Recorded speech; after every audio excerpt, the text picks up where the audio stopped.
Welcome back to Yang Daily. We have some new Humanity Forward details, and I'm going to catch up on stuff that I spaced on yesterday. Let's hit it. My apologies, as I totally forgot to add in last night's episode that Elizabeth Warren has dropped out of the race. Whoopsie. She has not yet endorsed anyone, which has to be a disappointment for Bernie, who could really use her support. As well, both Evelyn and Andrew have signed with the Creative Arts Agency, which is a leading talent agency that could be a huge asset for the Yangs. UBI caucus gained a new member today. Welcome Marcus Boyington, hardcore Yang gang running for Senate in Colorado. He supports all the greatest hits, UBI, M4A, VAT, RCV, democracy dollars, and term limits. Check his site and help him out. Yang called out the DNC in a tweet today in which he said his reply to being asked what the debate qualifications would be was that they would be whatever Tulsi Gabbard had plus one. After the poll drought and their completely transparent move to get Bloomberg on the stage, it's hard to argue the DNC has not been playing favorites with their debate requirements, and no one can doubt that Tulsi is one of their least favorite after all the criticism she has rightfully leveled at them. It's nice of Yang to step up and call it out, even though he must know it will hurt his reputation with them, making his 2024 run that much more difficult.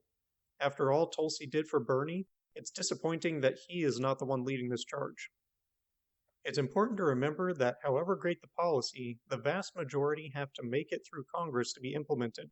And on that note, Mitch McConnell was recently quoted saying that he would block all legislation if a Democratic president is elected, regardless of what the people want. It is no exaggeration to say that getting McConnell out of the Senate is even more important than who goes into the Oval Office. Preventing bills from being voted on is childish, blatantly undemocratic, and a barrier to progress of any kind. Please look into Mike Broyhier, who is running on UBI and who Scott Santens believes has the best chance of defeating McConnell. Eugene Daniels of Politico gave us an article yesterday that shed many new details on the Humanity Forward organization. Yang explained that Zach will initially be heading Humanity Forward and that the idea of the organization was hatched as soon as the campaign looked to be stalling. They took only 2 days of rest following the campaign suspension before getting to work on the nonprofit. Yang clarified that $500,000 of UBI giveaways will be going to a town in New York yet to be selected.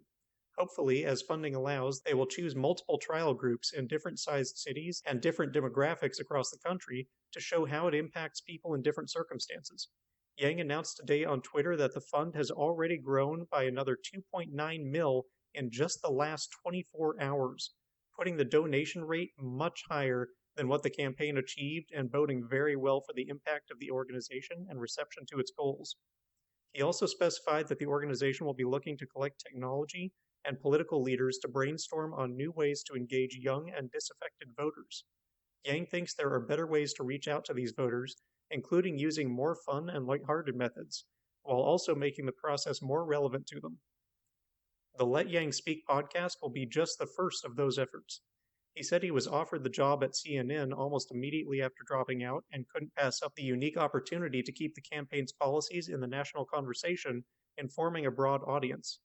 He noted how important familiarity is and that this position would make him and his ideas more familiar to voters.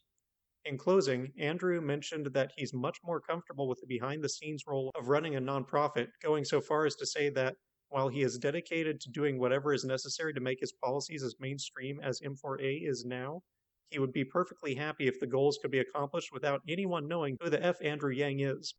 Personally, I think he's stuck with the spotlight for a long time because I see no one as effective at advancing these goals as Yang, much less with his sense of humor.